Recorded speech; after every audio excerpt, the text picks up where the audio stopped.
Hey, what's going on, guys? I'm going to talk to you today about this. I'm going to talk to you today about the real Subhas Chandra Bose.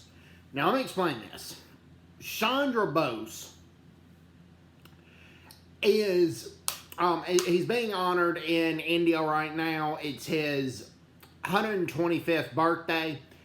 And they're in New Delhi, the capital of India. Right now, it hasn't been constructed yet because Subhas Chandra Bose's home is Calcutta. Otherwise, he's known as Netaji. And no, this is not an SS shirt. This is the rock band Kiss with their album Destroyer. I'm not a Nazi, and I don't condone Nazism. Now, Subhas Chandra Bose did. Now, let me explain this. Subhas Chandra Bose, otherwise known as Netaji. Now, they're going to build a statue of him in New Delhi, and right now, because his hometown's Calcutta, it hasn't been constructed yet. What they're going to do is that right now they have a virtual hologram of what the statue's going to look like before construction. But I normally admire Prime Minister Modi. He's good in terms of relationships with the United States. He's good standing up against communist China. But he honors Subhas Chandra Bose like he's a hero, which he's not. And let me explain this. Subhas Chandra Bose is an Indian nationalist that got expelled by the Indian National Congress for having too extreme of views. Now, before I go any further, the Indian National Congress did oppose Indians going to fight for Britain in World War II. Now, they didn't condone what the Axis were doing. Mahatma Gandhi said if Japan had invaded India, do pacifist resistance like he was doing with the British. Now, Nehru said if Japan ever invaded India, to organize a guerrilla campaign against the invading Japanese soldiers. Well, Subhas Chandra Bose advocated by any means necessary for the independence of India, and he advocated if siding with the Axis was necessary to do that. Well, so Chandra Bose got expelled from Indian National Congress, and he went into exile, first to Nazi Germany, then to Japan. And when he went to Germany, Nazi Germany, Hitler admired British rule of India, and he said he wasn't going to give Chandra Bose a lot of support, even though Hitler formally recognized the independence of India. Well, here's what happened, though.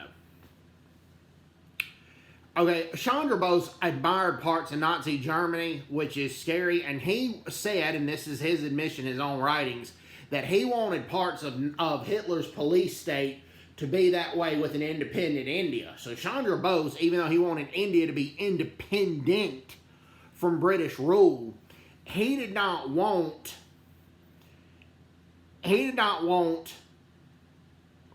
to have India as a free and democratic society.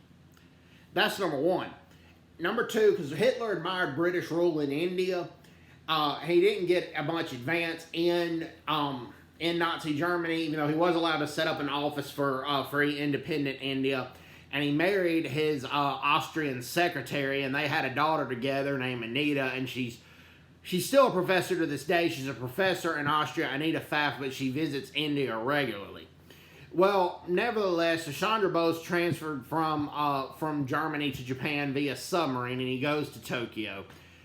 And Tokyo allows him to take over the Indian National Army, which was composed of prisoners of war of Indians who volunteered to fight for the UK. But when Mohan Singh was allowed to start the Indian National Army in prison, the Japanese allowed him to do so. But it became pretty apparent that the Japanese were not taking his Indian National Army seriously. They weren't giving them any serious assignments. So Mohan Singh grew disillusioned with it, and he resigned his position, went back to the POW camp. Well, and then also many people defected from the INA back to the British front lines, and some of them hung around, but only to spy for the UK. And that's why the British Indian soldiers typically easily defeated the Indian National Army or the INA any chance they got. Well, Chandra Bose takes over, and he did accomplish that. Japan agreed to stop oppressing India's Andaman and Nicobar Islands because of Chandra Bose, but other than that, a lot of things remained the same. The Indian National Army typically fled anytime they got into a conflict with the British Indian Army. There were a few hardcore and good fighters, but not many. I mean, that's testimony from British soldiers. Well, okay, so we talked about that. Well, Chandra Bose basically, where he started getting recognition is many British Indian soldiers, even though they disagreed with the way Indian National Army soldiers went about trying to get independence, the British Indian soldiers thought that remaining loyal to the UK one more time, they did in World War I and they did in World War II, that eventually that could show them that they were not out to get Britain, but they wanted to become independent, and it eventually went over because Clement Attlee awarded India their independence in 1947. But a lot of the British Indian soldiers did not view the INA as traitors. So the British made a huge mistake after the war, trying some Indian National Army prisoners of war and defectors as traitors and hanging them. And they hung 3 of them that we know about, and it was one Hindu, 1 Sikh, and 1 Christian that defected to the INA, and they were hung. And a lot of the British Indian soldiers were very upset with that. Many rioted, many tore up their uniforms. They threw away their medals. Not all of them. A lot of them didn't, but a lot did too. And this one ship, they overthrew their British officers and put up a poster of Subhas Chandra Bose, a.k.a. Netaji.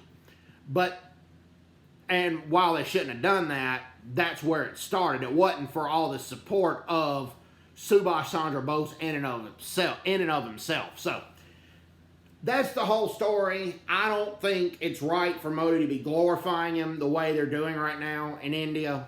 But anyways, hope everybody's doing well. Take care. God bless them. Bye-bye. Bye-bye.